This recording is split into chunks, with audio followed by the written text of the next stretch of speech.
Welcome to Khadijah's podcast.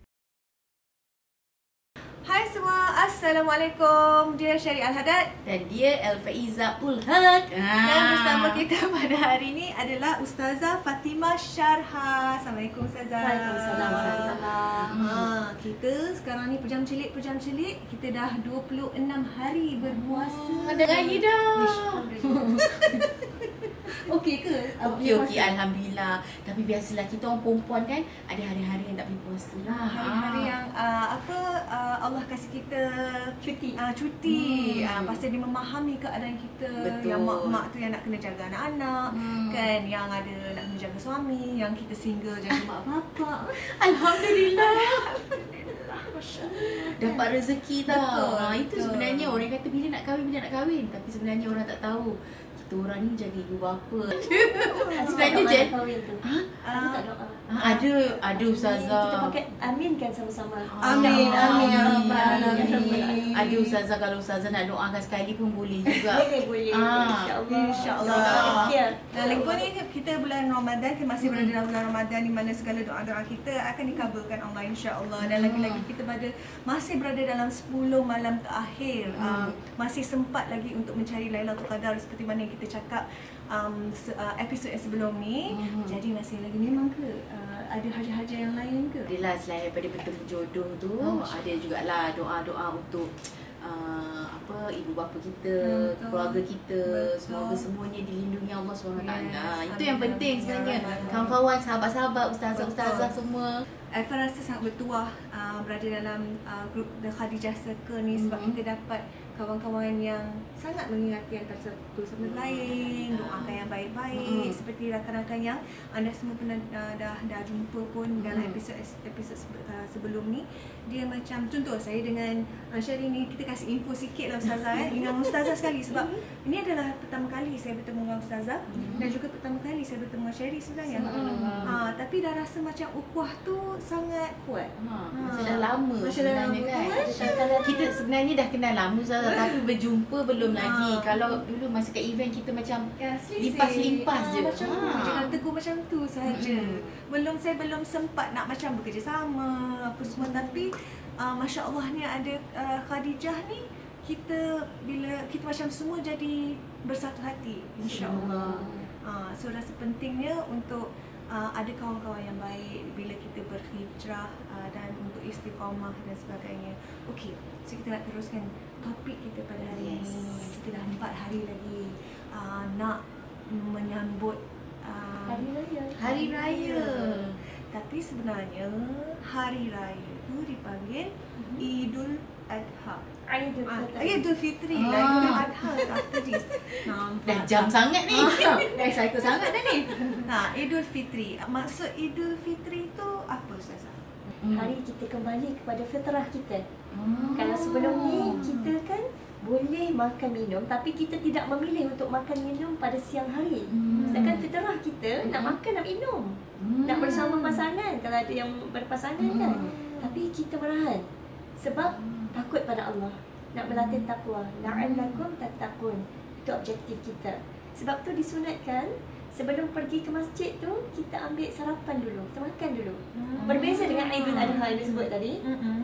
Kalau Aidul Adha kita disunatkan perut kosong, tak makan lagi, terus pergi ke masjid. Nak segerakan 9 hari binatang korban tu. Okey, selalunya macam kita orang cakap lah, tadi pun kita dah sebut dah 26 hari, dah tinggal 4 hari je kita orang semua dah excited nak beraya.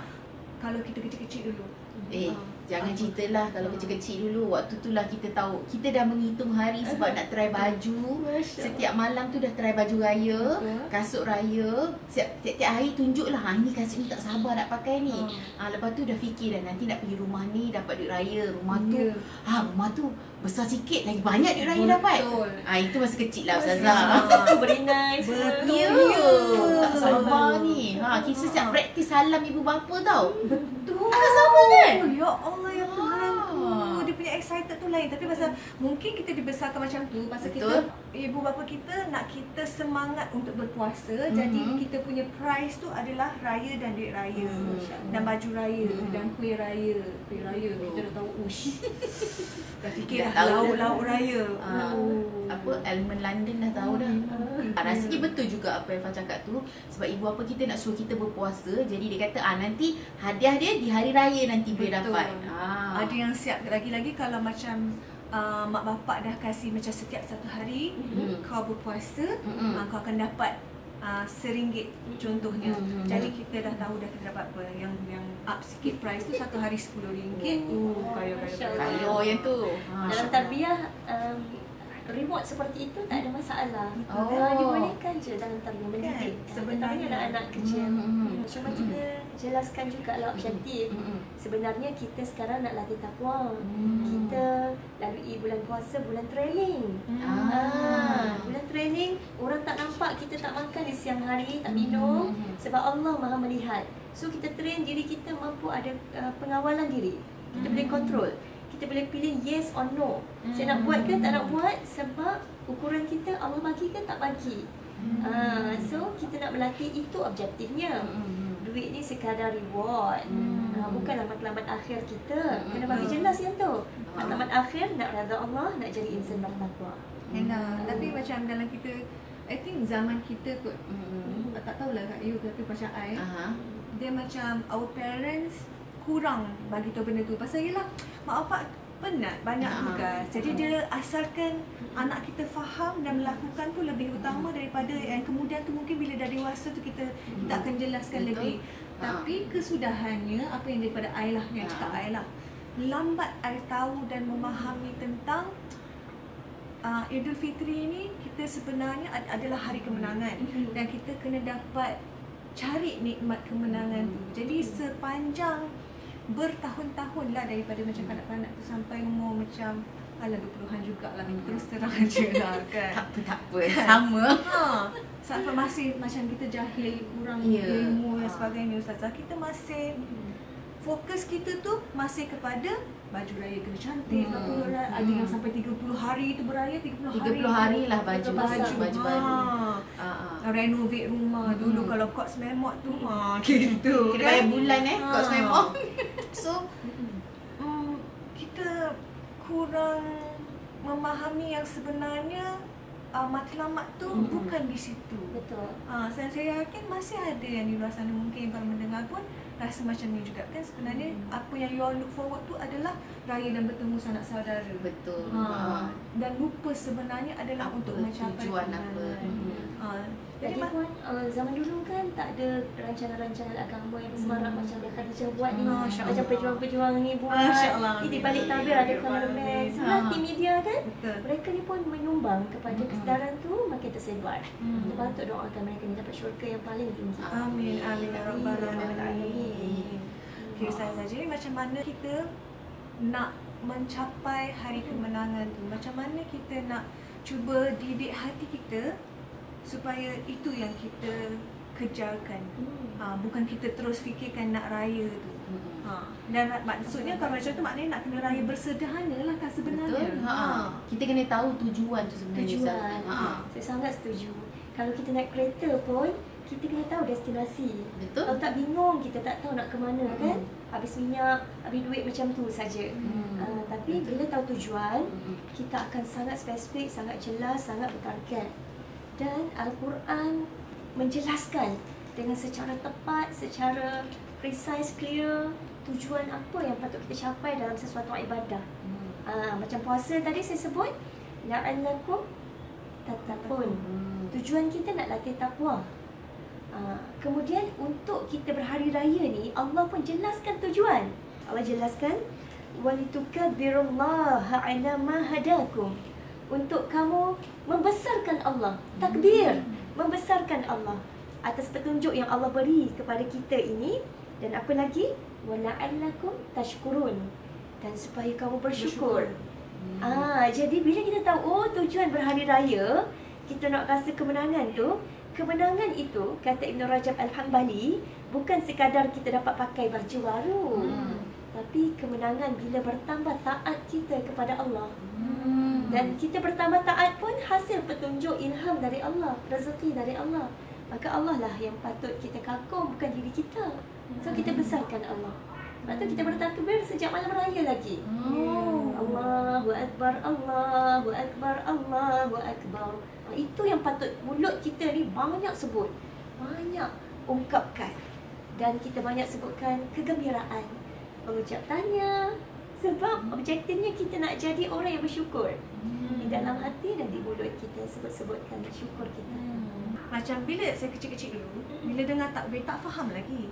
Tapi bila tengah takbir tu, dia macam akan automatik nangis. Jadi sayu. Dia macam tu juga. Betul Macam kita juga. tak faham kan. Tapi rasa macam Sebab kita tahu hanya setahun sekali takbir tu akan muncul di hari raya, dan bila malam tu kita dengar, kita terus rasa macam Alhamdulillah sebenarnya kita berjaya menempuh bulan Ramadan tu juga sebenarnya. betul. Waktu kita kecil kita rasa challenging kan. Dia walaupun kita macam rupanya kita dah berjaya dah 29-30 hari berpuasa ni.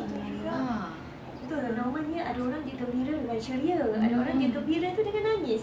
Nangis sayu sebab. Jadi macam tadi Ustazah kata, hari kemenangan ni adalah untuk mensyukuri Allah. Kalau kita nak, maksudnya kalau kita nak capai, nak rasa nikmat kemenangan tu, kita nak kena bersyukur. Tapi kita juga nak kena memahami apa yang kita mensyukuri. Kalau tak, nak syukur atas apa? Betul tak Ustazah? Sebagai kanak-kanak kita simple minded kan? Maknanya kita tahu, beratlah kita puasa ni. Pergi sekolah, lari-lari, tak dapat makan, tak dapat minum. Lambat kita rasa letih dan lemah tu. Dan I think paling basic ibu bapa kita ajar, ni kita akan tanya kan, nak puasa kenapa? Dia akan ajar kita yang pasal kita nak kena ingat orang lain dekat luar sana, ada anak-anak yang tak ada makan.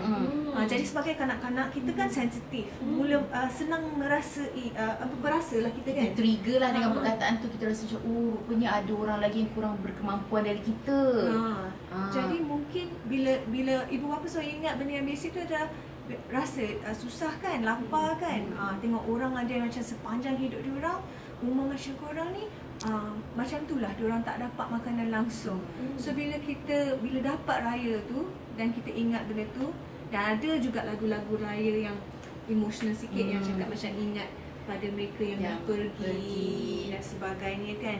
So benda tu pada zaman muda memberikan keinsafan dan rasa bersyukur tu lah.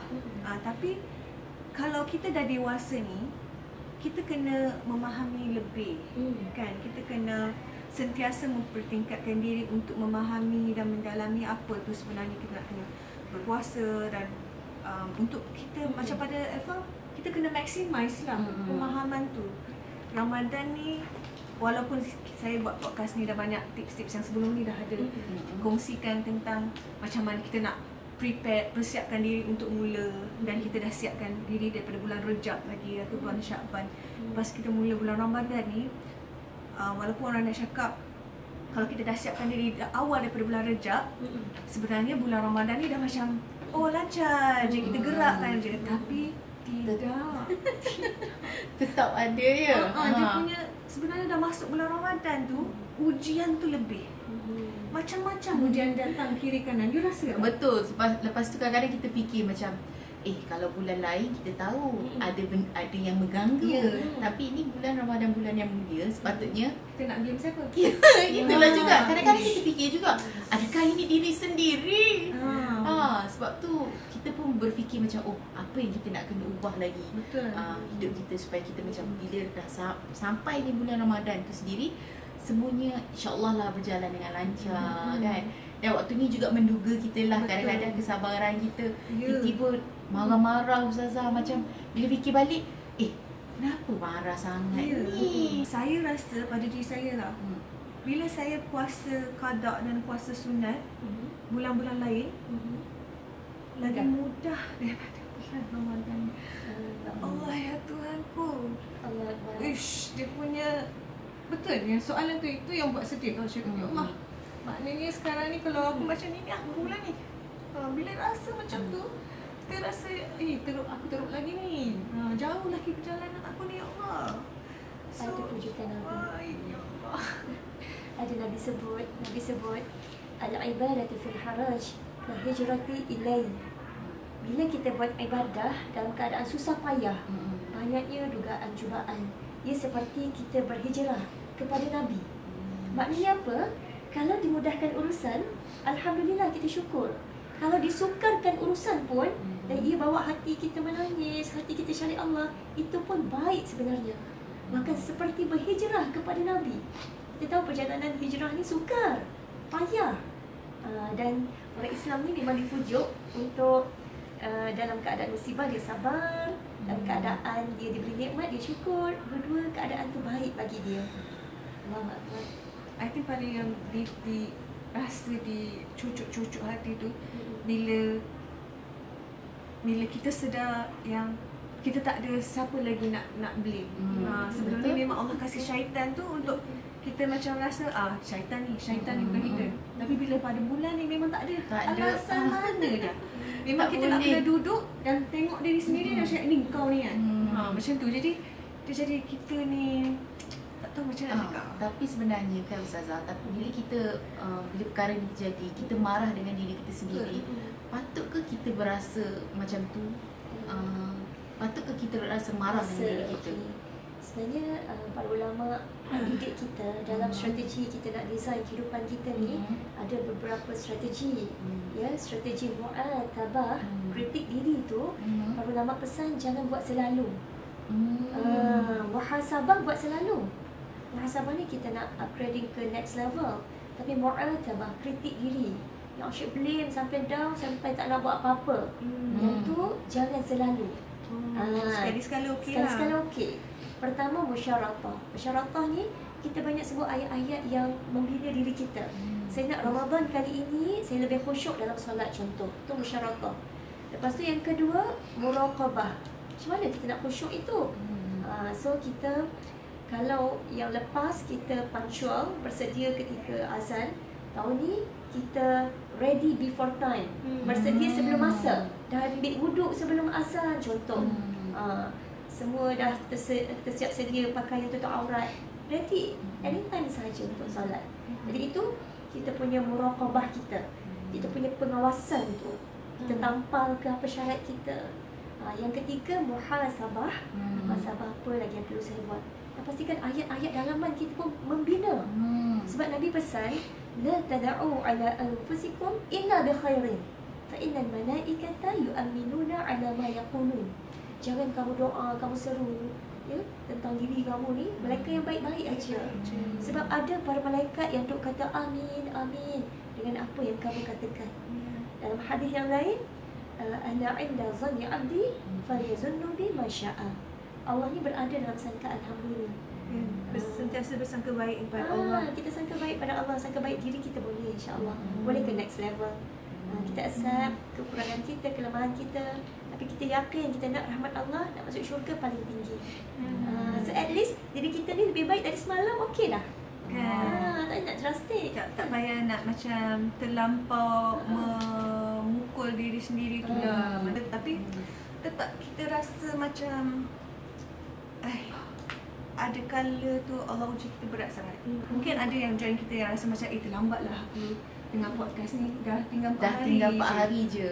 Mungkin aku tak sempat lagi ni, macam tahun ni gagal sangat ni. Dah dengar baru terinspirasi dan nak berubah dan sebagainya kan. Tapi rasanya masih belum terlambat kalau Ustazah kan. Never late. Jadi masih belum terlewat untuk kita doa, ya Allah, semoga bulan Ramadan yang seterusnya aku akan better daripada yang ini. Dan kalau Allah jumpakan kita dengan Ramadan yang seterusnya kan, jadi jangan lupa untuk doa untuk kita dapat bertemu Ramadan yang seterusnya kan. So jangan give up. So Dafa pun tengah pujuk diri ni, jangan give up. Jangan give up kan, pasal kadang-kadang orang ingat kita dah macam ni ke apa kan, kita ni dah Masya Allah, tak dah sempurna. Tidak sempurna sama sekali. Masa iman tu ada naik turun, godaan tu, ujian tu ada berperingkat-peringkat, dan dia hijrah tu adalah satu proses yang tanpa henti sampai akhir hayat kita. Semua orang ada melalui ujian masing-masing, dan kita jangan compare diri kita dengan orang lain. Kita just compare diri kita dengan diri kita yang sebelumnya. Macam tadi Ustazah kata, peluang untuk melakukan ibadah dan peluang untuk melakukan kebaikan tu Allah yang bagi, bukan kita pun yang bagus. Kalau kita solat tu pasal Allah izinkan kita solat. Kalau kita lakukan puasa dengan betul tu Allah yang izinkan. Kita tak ada kuasa la haula wala quwata illa billahil azim. Bila kurang ibadah kita pada bulan ni, contoh pun kita fikir, ya Allah tak izinkan aku tahun ni. Dia rasa macam tu. Tapi lepas tu pujuk balik, kena baik sangka. Jadi macam, ya Allah, dia macam perang tau. Perang dengan diri sendiri, dengan hati kan. Pasal aku nak melakukan yang terbaik ni, ya Allah, tapi susah ni, ya Allah. Peperangan ni akan berlaku sampai akhir hayat kita. Pasal kan? Pasal kan? Dan ada hari yang mudah, ada hari yang susah. Jadi kalau anda semua merasakan benda tu, anda bukan keseorangan. Para salafus salih, mereka berdoa lepas habis Ramadan ini sampai 6 bulan mereka doa supaya Allah terima amal mereka. Nak ceritanya mereka tu pentingkan isi tu, pentingkan bukan sekadar kualiti, bukan sekadar kuantiti, tapi kualiti isi tu, mengharapkan Allah terima amalan tu. Sebab tu ucapan mereka pada hari raya, bila para sahabat ni jumpa Nabi, mereka ucap apa? Taqabbalallahu minna wa minkum. Semoga Allah terima amalan kami dan amalan kamu. Nabi pun jawab yang sama. Taqabbalallahu minna wa minkum. Dan kalau Allah rezekikan kita ni buat ibadah banyak, contohnya kan, kuantiti tu banyak, kita jangan lupa ada seorang yang bernama Abdul Rahman bin Muljam. Abdul Rahman bin Muljam ini seorang yang sangat pakar dalam Al-Quran, seorang yang diutuskan khalifah untuk mengajar Quran, ya. Namun inilah insan yang telah membunuh Sayyidina Ali. Dia ahli ibadah, ahli qiyamul lail. Kenapa jadi macam ni? Sebab kita tak tahu, mungkin kuantiti ibadah kita banyak, tapi Allah tak terima sebab mungkin ada penyakit dalam ni, pandang rendah ke orang, ego, rasa aku yang terbaik. Allah tak terima. Ya, bahkan ulama sebut, ya, satu dosa yang menyebabkan kamu ini menyungkur sujud bertaubat kepada Allah jauh lebih baik daripada ketaatan yang buat kau rasa besar diri, rasa aku terhebat, rasa orang kurang, orang rendah. Jadi kita tak perlu tertipu lah. Memang kita patut cemburu tengok orang qiyam, baca Quran, dia ada kepandaian Quran. Kita patut cemburu tengok orang banyak harta, dia dermawan. Nabi memang suruh cemburu, ya. Tapi kalau kita lah yang jadi orang yang banyak qiyam tu dan banyak harta, banyak derma tu, jangan tertipu. Belum tentu Allah terima. Sebab tu banyak kau ucap yang ni. Taqabbalallahu minna wa minkum. Kalau kita dulu, kita fikir kerja kan, kalau orang meniaga malam tu ada jualan murah pula, ustazah jual baju dan sebagainya. Tapi kalau ikutkan ustazah, apa yang kita patut lakukan pada 4 hari sebelum menujuknya kita ke hari kemenangan? Kata Imam Al-Maghari, 2 perkara yang paling nikmat, paling besar di bulan Ramadan. Pertama, nikmat baca Quran. Kedua, nikmat berpuasa. Nikmat baca Quran ni termasuklah kita hidupkan qiyamul lail, hidupkan malam kita dengan membaca Al-Quran. Jadi 2 benda ni kita nak buat sungguh-sungguh. Sebab apa? Sebab disebutkan man qama lailatul qadri imanan wa ihtisaban ghufira lahu ma taqaddama min dhanbi.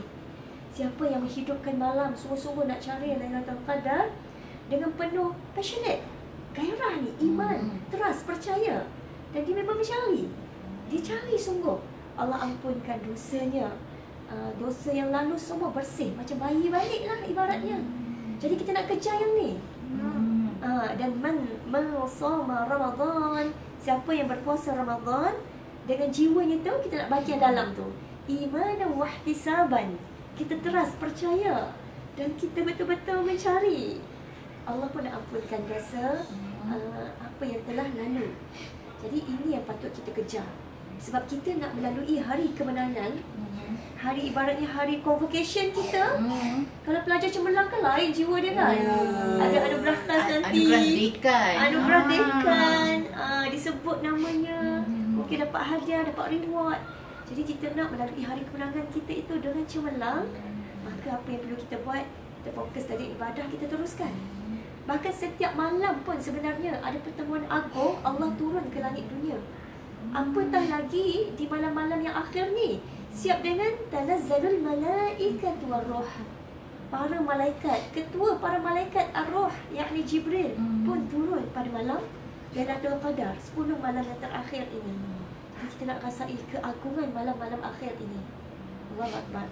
Dan bila kita lalui hari kemenangan itu, kita kena ingat yang kita ini graduan Universiti Ramadan. Patutnya graduan ni dia ada skill, kemahiran untuk bertakwa tu macam mana. So janganlah buat maksiat pada hari raya.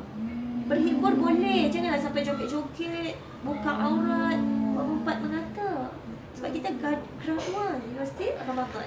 Mulut kita pegang sikit, ya Allah, banyakkan sebut syukur, benda yang menggembirakan, tahan daripada marah sampai jatuh mood keluarga kita. Kita nak sebut yang best-best, happy-happy. Sebab itulah matlamat raya. Supaya kita bersyukur. Betul Ustazah, sebab kadang-kadang bila kita dah happy sangat lepas berpuasa, jumpa sanak saudara pula, kita terlupa langsung apa yang kita usahakan dalam 30 hari Ramadan tu. Kita terlupa langsung, kita berseronok, kita mengumpat, kita gini, tak perasan. Ya, betul. Lagi satu, kadang-kadang kita jadikan itu satu lesen sebagai especially lah kan, bila kita membawang lah contohnya kan. Bila di bulan Ramadan kita kata, jangan membawang di bulan Ramadan, bulan yang mulia. Tapi bila masuk raya, dah boleh. Kita jadikan itu lesen pula. Itu secara literally lah, secara satu bahagian saja. Bila kita tak betul-betul memahami hari kemenangan dan juga Ramadan tu sendiri. So kita ni macam seronok-seronok terus membawang lah waktu tu.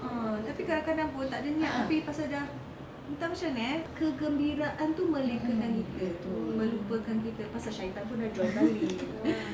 Tapi itulah bila Ustazah mention pasal kita ni adalah graduan daripada Universiti Ramadan. Dan bila hari kemenangan tu kita macam baru terima anugerah tu. Sekarang perspektif saya tentang hari kemenangan iaitu hari raya Aidilfitri tu sebenarnya dah berubah sekarang. Ustazah rasa macam betul lah apa yang Ustazah cakap tu. Saya pun rasa macam apa, saya rasa bila Ustazah cakap macam tu. Sebab bila ada perspektif macam tu, kita kena berbangga lah. Kita tak boleh lah perangai macam budak-budak yang gagal keputusan paling tak dapat buat apa-apa kan. Kita kena berbangga dengan benda tu dan kita kena membawa diri dengan cara yang berbeza. Bila ingat benda ni, aku tak boleh ni. Aku dah lain lah ni. Kita CGPA 4.0 tau. Betul. Itu pun memberikan nafas semangat yang lain untuk nanti pada hari raya tu menjaga diri lebih daripada melakukan benda-benda yang tak sepatutnya. Pasal sebenarnya kita let go. Tapi this time kita kena maintain. Kena tengoklah macam mana graduan. Ya, khabar? Graduan, Masya Allah. Apa tadi kena sebut? Taqabbalallahu minna wa minkum. Jumpa kena macam tu hafal. Hafal kita lagi per hari kita hafal. Kita hafal nanti share. Betul share. So apakah amalan-amalan yang kita nak kena ingat the moment kita buka puasa pada malam raya tu? Pertama sekali, malam raya ni nombor 1 kita kena ingat yang wajib, yakni zakat fitrah. Zakat fitrah kita dah laksanakan ke belum? Sebab benda tu wajib.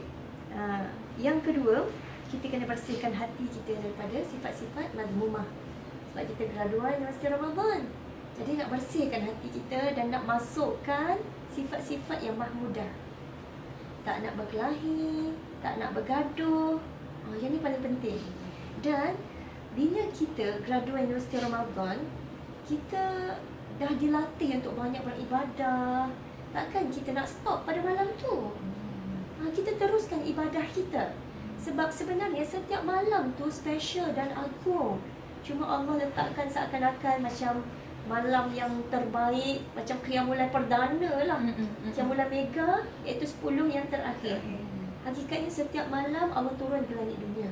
So jangan ada satu malam pun yang kita terlepas untuk bercinta dengan Allah.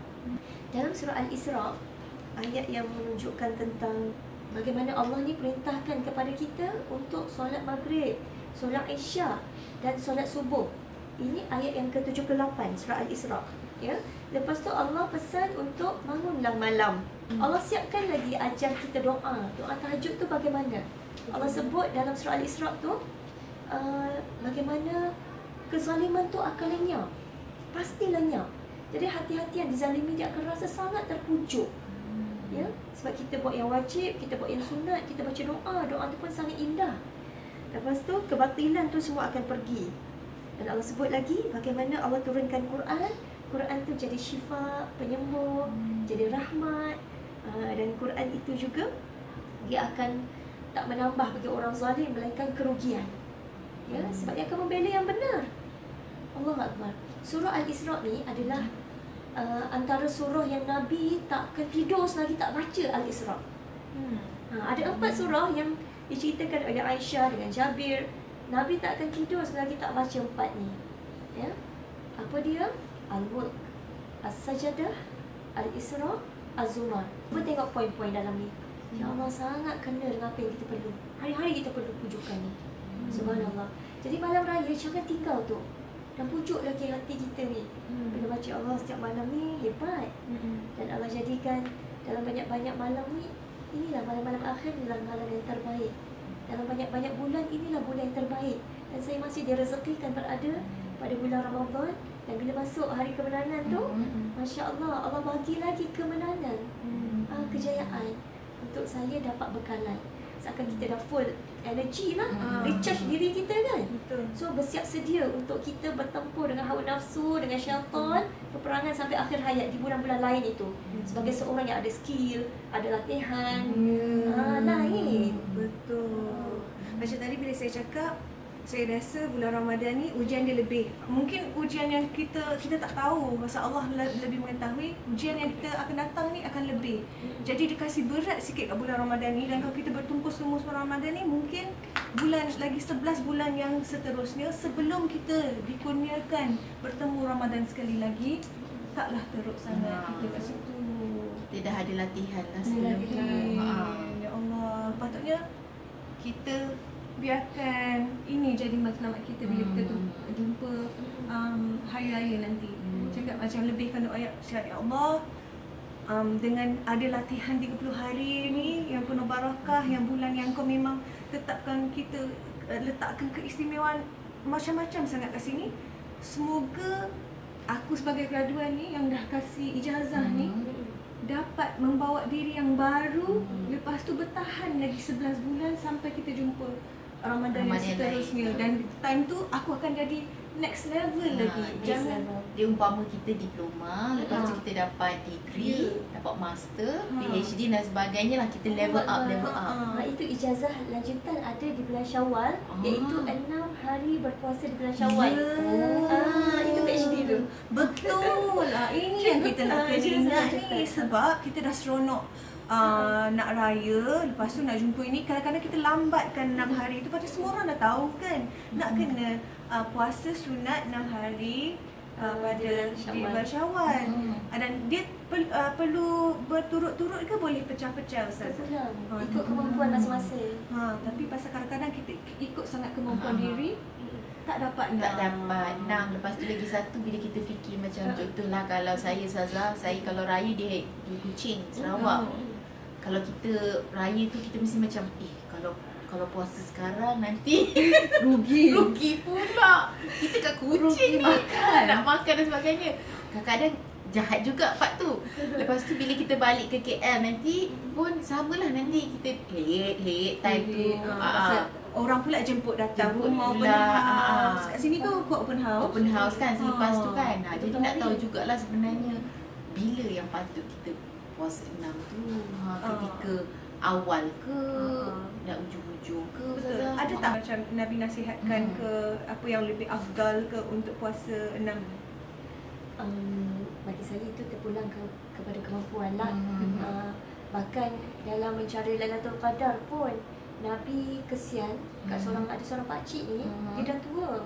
Dia kata, ya Rasulullah, aku ni tak larat nak qiyam, aku dah tua.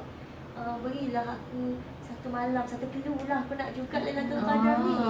Lalu Nabi pun sebut pantaulah pada malam 27. Nak cakap ya, walaupun ada pendapat para ulama yang sebut ada Nabi sebut 27, ada 21, 23, 24 pun ada. 4 pun ada, betul. 17 pun ada, betul. Sebenarnya Nabi nak bagi tahu macam ni, siapa yang mampu rebut semua tu. Jangan ketinggalan. Siapa yang tak mampu, target malam-malam ganjil saja.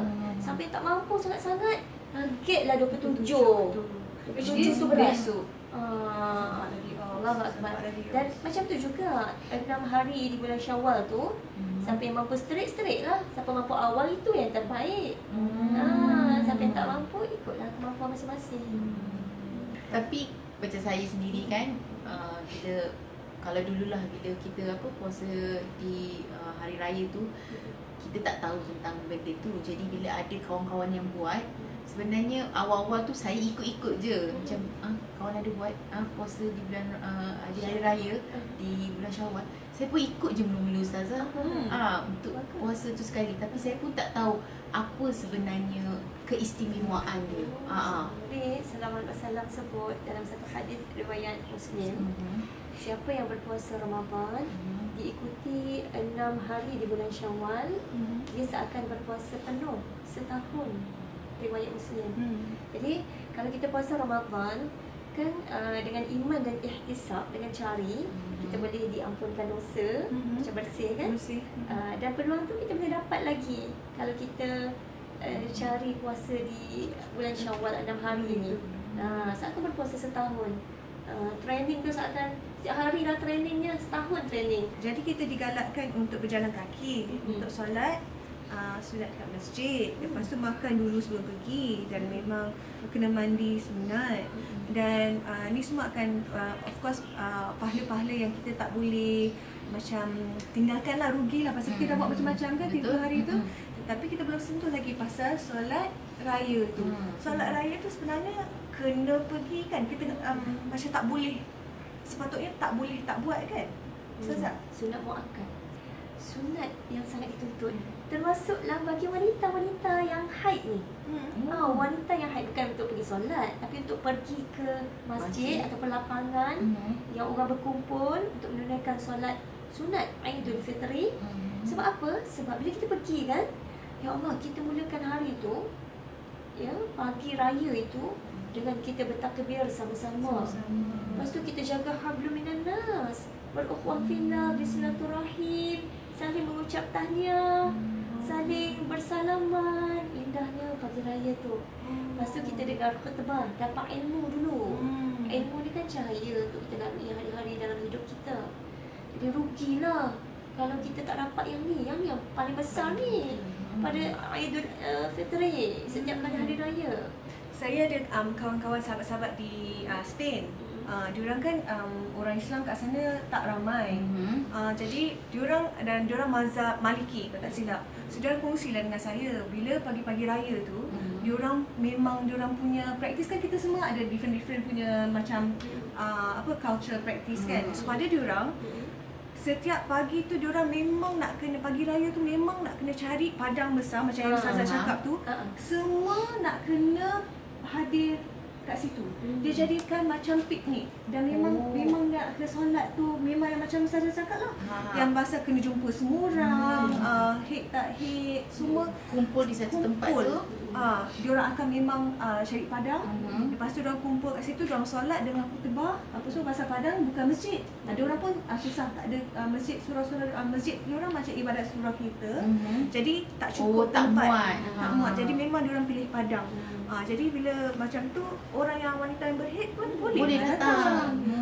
Jadi sekarang baru faham lah sebenarnya pasal dia memang, Masya Allahnya agama Islam ni adalah sebab kita memang digalakkan beramai-ramai. Macam kalau anda semua ikut sepanjang bulan Ramadan ni, ikut Umar Sulaiman punya talks, dia ada cakap sekarang ni dia talk sebab jannah, macam mana nak masuk jannah.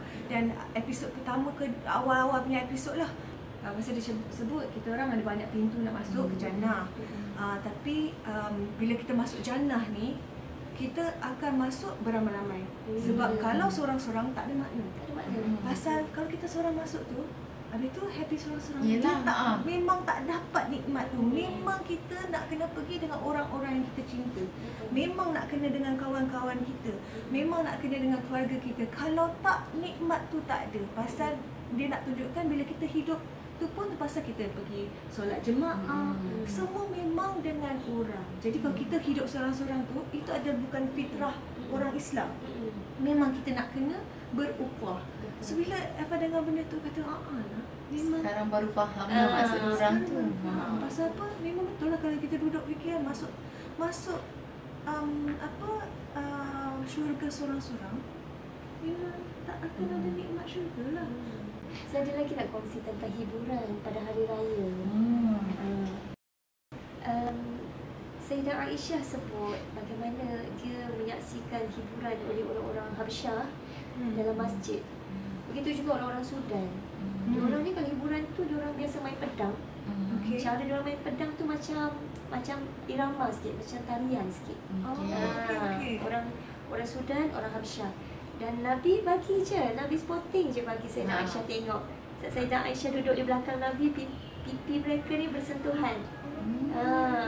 Lepas tu pernah juga satu ketika ni Sayyidina Abu Bakar, dia tengok ada 2 orang budak perempuan sedang bernyanyi dalam rumah. Budak perempuan ni golongan hamba lah ketika itu. Dia pun marah. Dia kata, kenapa ni ada seruling syaitan? 3 kali dia sebut, dia marah. Lalu Nabi kata, setiap kaum tu ada hari raya, ni hari raya kita. Maksudnya Nabi okey je Dengan berhiburan, dengan berhiburan dalam batas yang tak melanggar syariat lah, dan tak buat maksiat. Bahkan Nabi pun pernah sebut, Nabi sebut yang aku nak orang Yahudi tahu yang aku ni diutuskan dengan penuh toleransi, kemudahan. Nak cakapnya agama Allah ni bukan Syria saja. Ada juga yang diberikan hiburan-hiburan tu, terutamanya pada hari raya. Hari untuk bergembira, ada hiburan sikit. Tak ada masalah. Tak ada masalah. Nikmatnya agama kita ni. Ada tak apa-apa lagi yang mungkin kita pun tak tahu apa nak tanya kan sebenarnya? Ada lagi perkongsian ke yang Ustazah nak kongsikan? Yang paling besar lah bagi saya, bila kita masuk di bulan Syawal, ingat peranan kita sebagai seorang graduan tu. Peranan itu untuk kita masih lagi boleh kontrol diri kita, boleh kawal diri kita, boleh kata ya atau tidak pada benda yang baik atau buruk tu. Dan kita pun ada next level kita. Next level, kita kembali ke track disiplin yang lebih baik, kata-kata yang lebih baik, menjaga pandangan mata yang lebih baik, bahkan hubungan sesama manusia yang lebih baik. Kita tak lupakan orang miskin, orang susah. Kalau ada saudara mara dekat hospital, ziarah dia juga. Jangan kita ziarah kat tempat yang kita berpeluang dapat makan, dapat duit, itu saja. No, ziarah ni orang yang orang lain mungkin tak pandang dia, tapi kita sebab takut pada Allah, kita memandang semua orang, kita sayang semua orang, hormat semua orang, sebarkan bahagia kegembiraan pada semua orang. Itu semangat hari raya kita, semangat graduan di bulan suci Ramadan. InsyaAllah, Allahumma amin. Betul lah. Saya pun untuk sahabat-sahabat yang menonton, doa saya kepada anda semua seperti mana yang Ustazah cakap, semoga yang kita dah usahakan 20 hari ini untuk menjadi yang lebih baik, kita teruskan pegang ijazah tu dan berjalan dengan diri yang baru. Jangan tukuk yang lama tu dah. Jadi kita insyaAllah akan ingatkan antara satu sama lain supaya sentiasa menjadi diri yang lebih baik daripada hari yang sebelumnya. Dan kalau walaupun iman kita naik turun dan ujian tu berbeza-beza yang akan melemahkan kita dan sebagainya, insyaAllah kita akan jadi manusia yang lebih baik setelah hari raya ni sampai kita bertemu Ramadan yang seterusnya. Sebab kata Ustazah, jadi lebih baik daripada semalam. Pun dah cukup, kan Ustazah? Trust the process. Trust the process. It's difficult but you can do it. Yes. Itu saja daripada saya, Faizal Haq. Saya Syed Al-Haddad. Saya Fatimah Syarha. Assalamualaikum. Bye. Bye.